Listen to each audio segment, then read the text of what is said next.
Sebelum dimulai, bolehkah saya berpantun?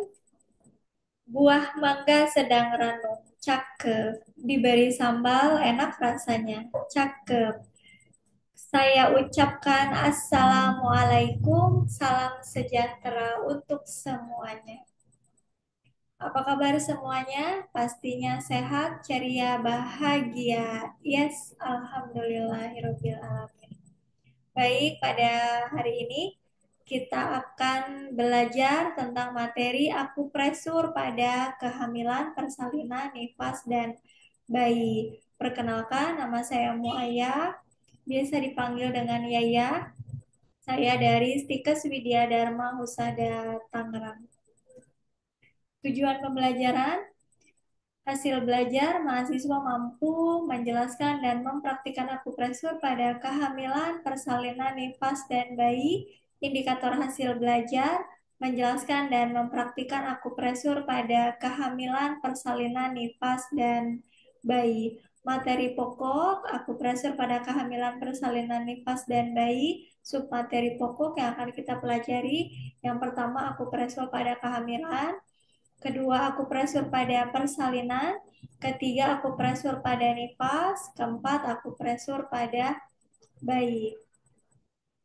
Baik, kita masuk ke pengertian ya, bahwa akupresur berasal dari kata acus yang berarti jarum dan presur yang berarti menekan ya, sehingga akupresur adalah teknik yang memberikan rangsangan pada titik akupuntur dengan cara menekan ya. Jadi titiknya sama, titik akupuntur, namun tekniknya berbeda. Kalau akupuntur menusukkan dengan jarum, kalau akupresur dengan menekan, bisa dengan jari telunjuk, bisa dengan ibu jari, bisa dengan alat tertentu ya. Intinya kalau akupuntur itu menggunakan jarum ya ditusuk, akupresur menekan ya, tapi titik akupunturnya sama.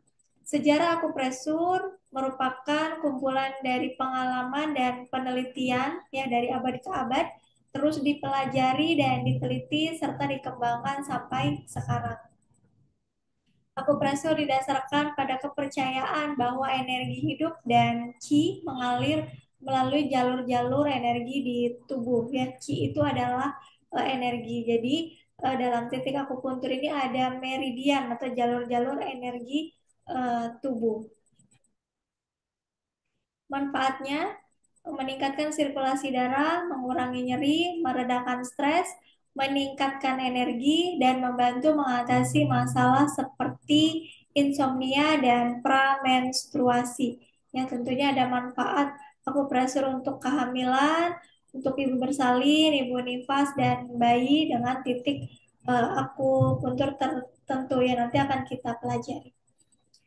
Baik, tadi kita bicara meridian ya atau jalur-jalur energi di dalam tubuh. Nah, ini ada meridian yang mewakili organ-organ dalam tubuh. Akupuntur dan akupresur bertujuan melancarkan qi atau energi meridian-meridian di dalam tubuh manusia. Nah, di dalam tubuh manusia ini ada 12 meridian. Ya, 12 meridian umum yang mewakili organ-organ dalam tubuh. Pertama ada paru-paru atau LU ya, LU. Kemudian usus besar, LI, lambung, ST, limpa, SP, jantung, HT, usus kecil, SI, kandung kemih, BI, EBL, ginjal KI, perikardium PC, Sanqiao. Nah, Sanqiao ini ada 3 meridian. Ya, jadi Sanqiao ini titik akupuntur yang berada pada kaki dalam, ya meridiannya, meridian hati, limpa, dan ginjal. Jadi ada 3 energi, ya disebut TE. Kandung kemih GB, kemudian hati LR. Nah, ini teknik akupresur dari berbagai referensi, ada menutup ya, menutup ini, menekan. Yang menutup bisa dengan jari telunjuk, yang menekan dengan ibu jari atau dengan alat tertentu. Kemudian ada mengucek ya, mengucek itu yang ditekan, kemudian bisa diputar. Kemudian menggosok, menjepit, dan mendorong.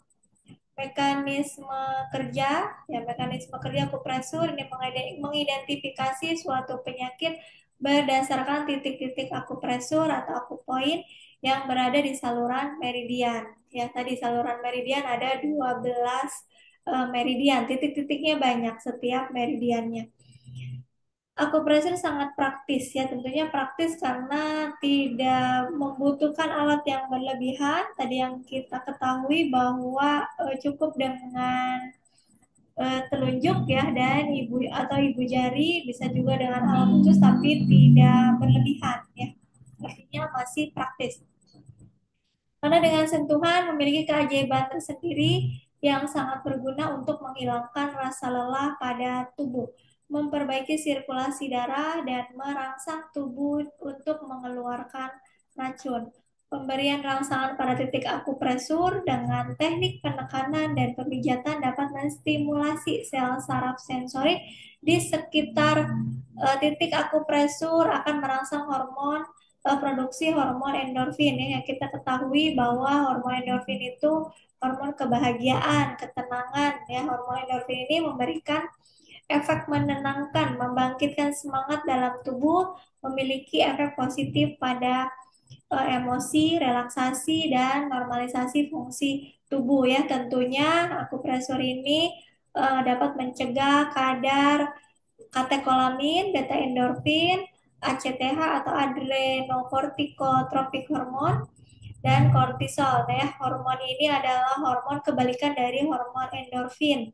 Ya, kalau tadi endorfin hormon kebahagiaan, nah kalau ini ketika marah, kesal, nggak nyaman ya, bawaannya apa ya, emosi negatif. Nah, ini yang keluar adalah hormon katekolamin, beta endorfin, ACTH, dan kortisol ya. Kedua hormon ini tidak dapat mengeluarkan secara bersamaan ya. Ketika hormon endorfin naik, hormon katekolaminnya turun gitu. Jadi, nah ketika hormon katekolaminnya naik, nah hormon endorfinnya turun. Nah, harapan kita hormon endorfinnya yang naik dan hormon katekolamin, kortisol itu bisa tertekan ya atau menurun. Hal-hal yang perlu diperhatikan pada akupresur: gunakan pakaian yang longgar ya supaya nyaman, kemudian hindari ketika lapar atau kenyang ya. Upayakan tidak dalam kondisi lapar dan tidak dalam kondisi kenyang. Ya, minum hangat sebelum dan setelah akupresur ya, karena kalau dalam kondisi lapar ya tentunya nggak nyaman, kalau dalam kondisi kenyang khawatir timbul mual muntah ya. Kemudian tidak dalam kondisi lemah. Kondisi ruangan harus diperhatikan, tentunya harus bersih, suhu kamar jangan terlalu panas dan jangan terlalu dingin. Yang sirkulasi udara lancar dan udara kamar segar, artinya tidak pengap. Ya. Posisi tidak tegang, ya kalau tegang membuat apa namanya tidak nyaman, ya. Kemudian santai dan nyaman. Nah, kontraindikasi akupresur tidak boleh dilakukan pada bagian tubuh yang luka, bengkak, tulang retak, atau patah, dan kulit yang terbakar ya. Tentunya kalau dalam kondisi bengkak ya tidak dianjurkan untuk ditekan gitu ya. Apalagi ya, walaupun itu adalah titik akupresur, tapi kalau kondisinya luka, bengkak, tulang retak ya itu baiknya jangan, karena akan memperburuk kondisi. Baik, nah ini titik akupresur kehamilan pada mual dan muntah ya. Jadi ada salah satu ketidaknyamanan pada kehamilan, contohnya seperti mual dan muntah. Ini ada alternatif akupresur ya pada titik P6. Nah, letaknya di pergelangan tangan.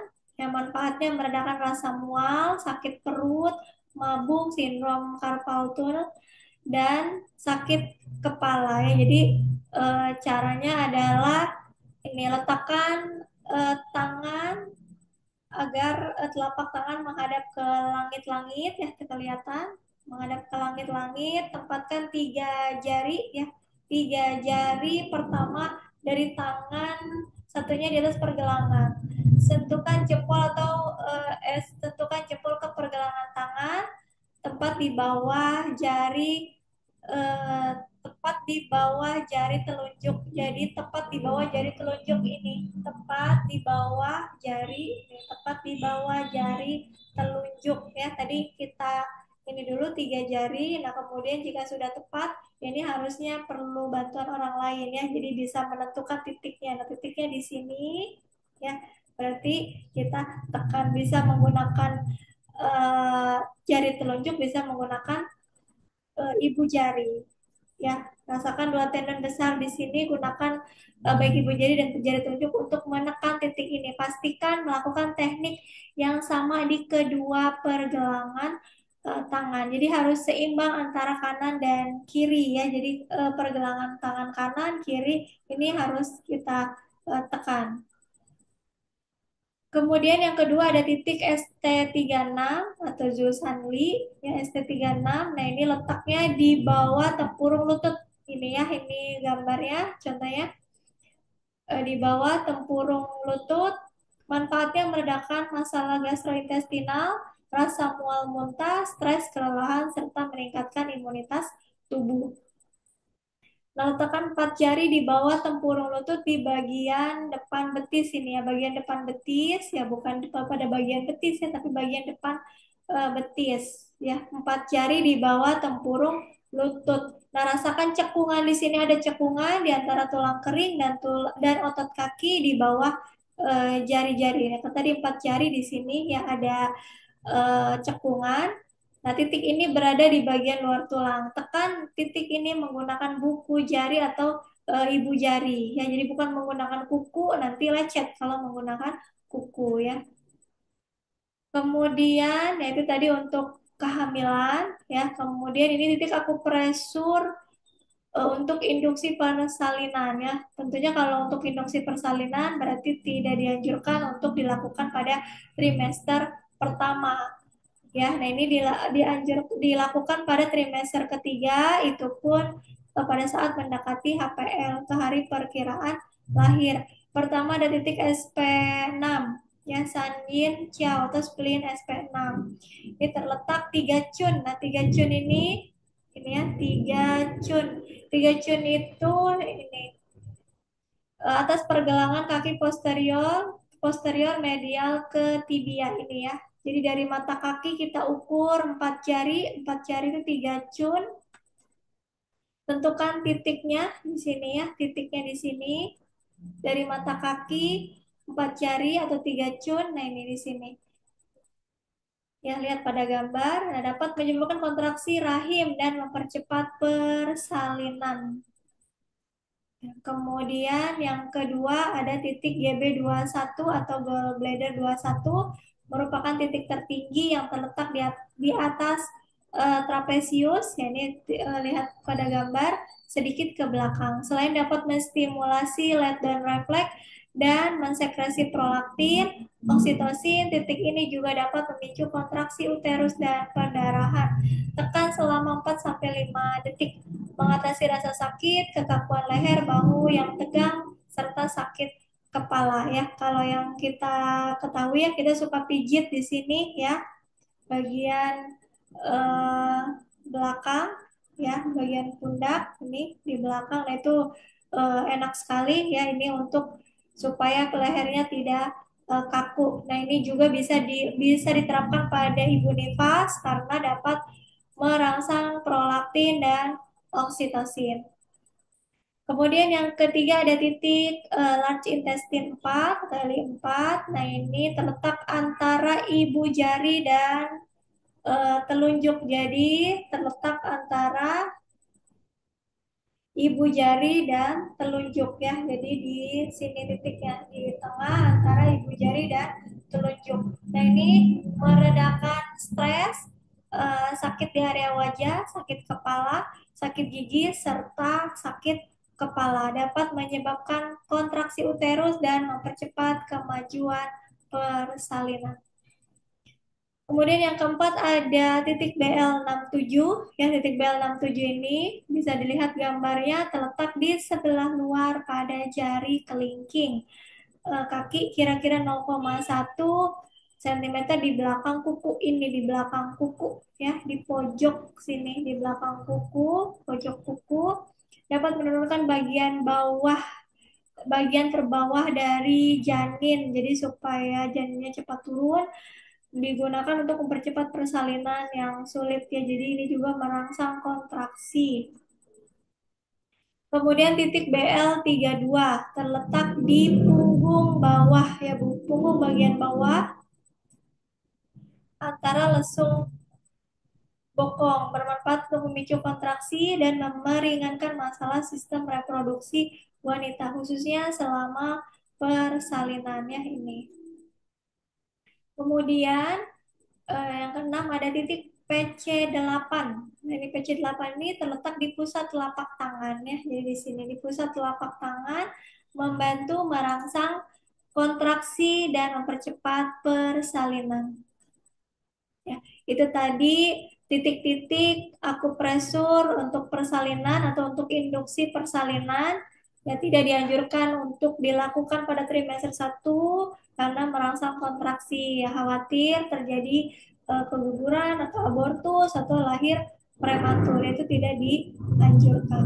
Nah, kemudian titik akupresur ini untuk ibu nifas yang meningkatkan produksi ASI. Nah, ini ada titik ST15, 16, ST18, ya CP17 dan SP9. Nah, bisa dilihat titik-titiknya di bagian area payudara yang ini dapat membantu meningkatkan produksi ASI melalui rangsangan hormon prolaktin dan oksitosin yang berperan penting dalam produksi dan pelepasan ASI ya. Jadi ini biasanya bidan kan melakukan breast care gitu ya atau pijat daerah payudara. Nah, ternyata di sini ada titik-titik akupresur yang dapat meningkatkan produksi ASI. Kemudian ada titik LI4 yang tadi bisa merangsang kontraksi pada saat persalinan dan SI1 yang ini dapat membantu meningkatkan produksi ASI melalui rangsangan hormon prolaktin dan oksitosin yang berperan penting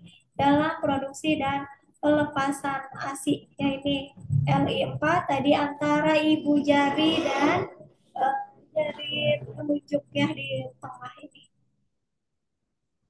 Oke. Kemudian SI1 di daerah kelingking. Kemudian akupresur pada bayi. Nah, akupresur untuk bayi adalah metode pijat yang merangsang titik-titik meridian pada tubuh bayi untuk meningkatkan kesehatan dan kesejahteraan dengan tekanan lembut menggunakan jari atau alat tumpul ya. Jadi ini kalau ke bayi lebih lembut ya, beda dengan orang dewasa. Jadi penekanannya lebih lembut. Manfaat untuk bayi meningkatkan sirkulasi, meredakan stres dan cemas, meningkatkan kualitas tidur, melancarkan pencernaan, meningkatkan daya tahan tubuh. Cara melakukan akupresur pada bayi, nah ini pilih waktu yang tepat ya, tidak memaksa ya, jangan dipaksakan. Dalam keadaan tenang, tentunya bayi dalam keadaan tenang, tidak terlalu lapar dan tidak terlalu kenyang ya, untuk menghindari bayinya rewel ya. Kalau bayinya rewel, nah itu kita kan harus lihat ya, karena bayi tidak mengungkapkan gitu ya, tidak artinya mengungkapkannya dengan rewel tadi, apakah bayinya lapar, apakah bayinya sakit, apakah belum ganti popok gitu. Jadi sebelum dilakukan pijat itu harus dilihat terlebih dahulu ya, harus diperhatikan terlebih dahulu apakah sudah makan gitu ya. Dan jangan dilakukan pada saat setelah makan, harus ada jeda karena tidak boleh saat lapar dan tidak boleh saat kenyang gitu ya. Jadi untuk menghindari rewel tadi harus diperhatikan apakah bayinya sudah cukup tidur gitu ya. Jangan sampai pada saat pijat ternyata bayinya ngantuk gitu ya. Eh, Kadang kita pun kalau sedang ngantuk kemudian diganggu ya pasti eh, uring-uringan gitu ya, apalagi bayi gitu pasti rewel. Jadi harus diperhatikan apakah bayinya sudah cukup tidur, sudah makan gitu ya, tapi ada jeda, kemudian kondisinya tenang ya, popoknya sudah ganti gitu ya.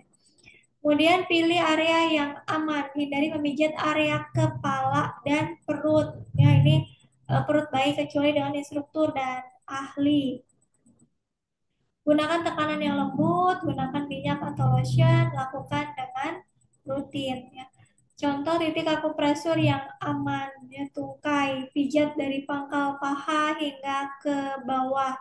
punggung kaki pijat dengan gerakan memutar, telapak kaki pijat dengan gerakan memutar, jari-jari kaki, tarik jari-jari kaki bayi dengan lembut, dada usap dada bayi dengan lembut dari tengah luar ya. Ini nanti akan kita pelajari pada pijat bayi ya.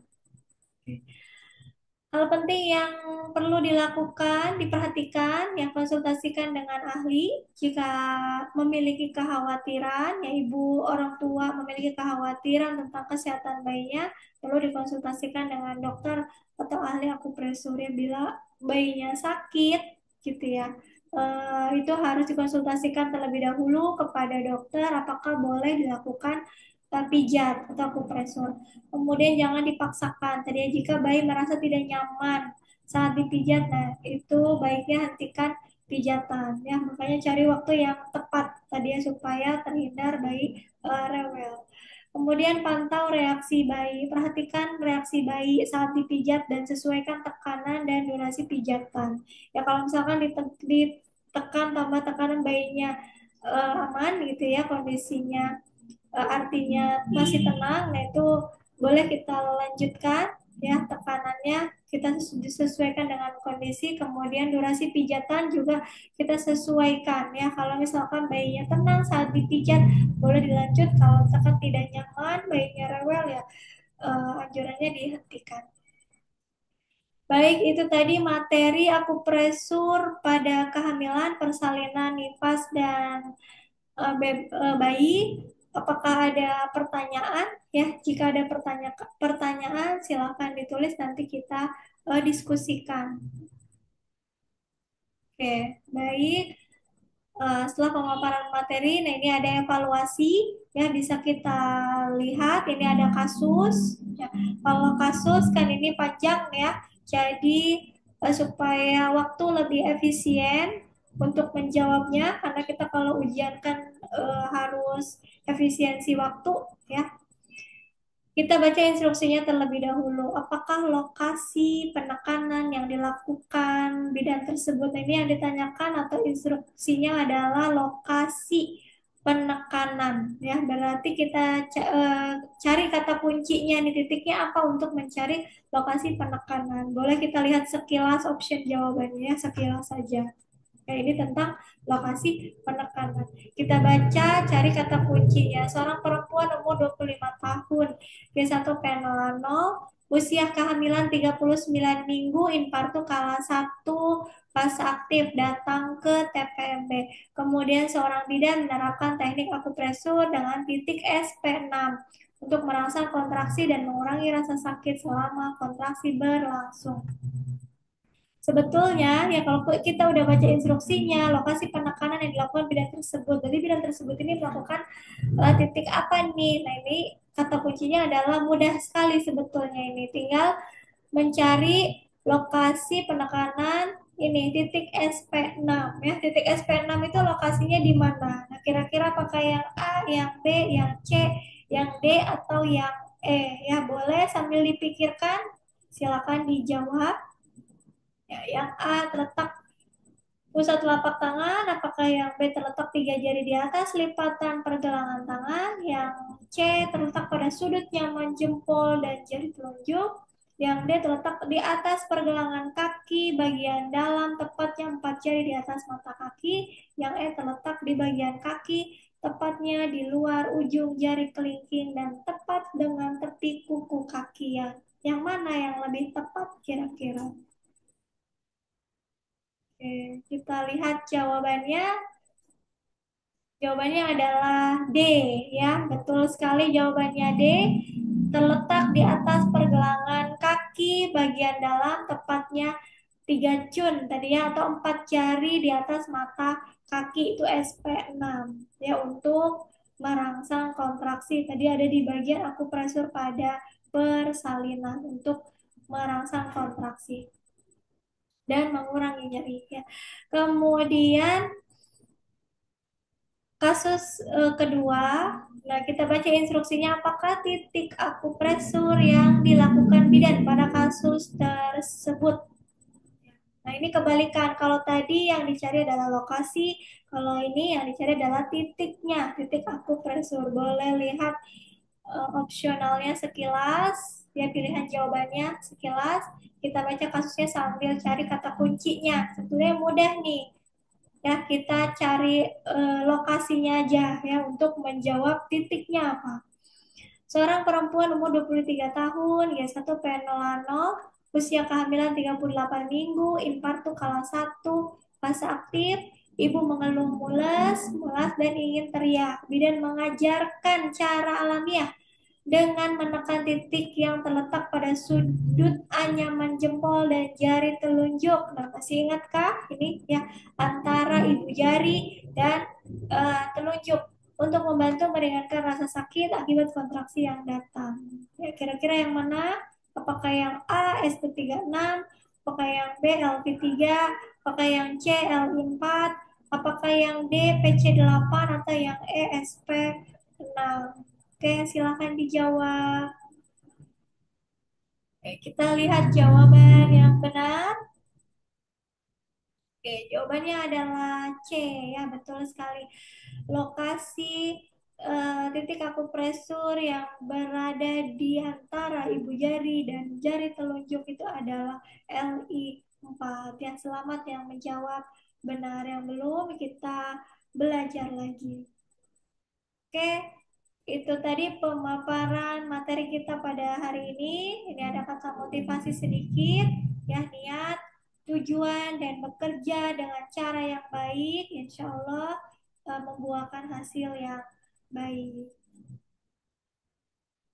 Ya, cukup sekian, terima kasih.